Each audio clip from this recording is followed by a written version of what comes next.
Oh, hello there, yes. Well, Merry Christmas, yes. Not happy holidays, because it's Christmas time. Dreadful what these lefties are up to. Yes, anyway, it's good to have me Vivian backdrop again. Yes, anyway, before I get on with the day, which may or may not involve cooking, depending on whether or not my whooping cough relatives can actually manage to eat things. Anyway, yes, yesterday a few things caught my eye. The first up is it's kind of traditional at this time of year to have a report from Bethlehem about hordes of Christian tourists flocking there and everyone having a lovely kind of sombre and kind of religious-y sort of peace and goodwill thing with their fellow man type thing. But today, apparently, it's really quiet for some reason or another. I imagine that the mainstream media won't be having reports from Bethlehem.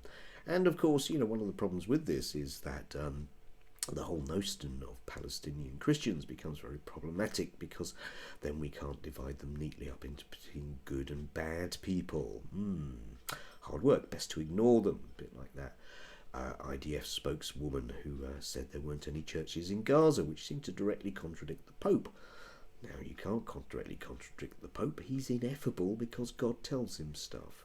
Bad move, IDF. A bit like a bad move sending troops into Bethlehem, especially at Christmas time. But we can just rely on the Western media to ignore that, can't we? Which would be good. Yes, also yesterday, I was tickled by Mr. Frisbee, Dominic Frisbee. No, I'm not making that up. Who got posted up on the Academy of Ideas, who was suggesting the majority of comedians these days side with the establishment, boo hiss and all that stuff. Obviously, while sitting next to people like Frank Faridi and everyone's favourite Baroness Fox. Yeah, those kind of way out there punk rock outsiders.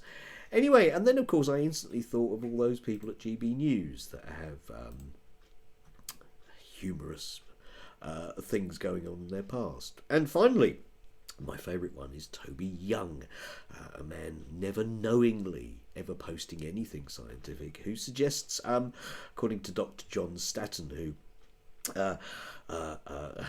is another dodgy psychologist, a bit like Jordan Peterson, the reason why you don't get many people in black balaclavas who win Nobel Prizes. It's got nothing to do with bias or discrimination.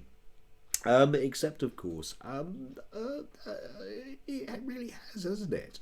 Are you seriously telling me that since 1900, a whole quarter, roughly speaking, of all science and Nobel prizes have gone to Jewish people without any bias or discrimination, yeah?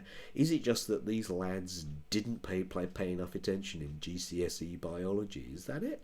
Don't think so, mate. I think there's something else going on, isn't there? Yes. But of course, I'm sure that a psychology professor must know about the science and sociology of science. It stands to reason. Anyway, before I cough my guts out, please do have a lovely day. Remember, peace only for some people, goodwill probably for even fewer. If you can manage to get on with your family, it might be an idea today. As you get older, you get to realise these things actually are important. Don't take it to extremes, though. You don't have to love your cousins or anything. That's just silly. Enjoy.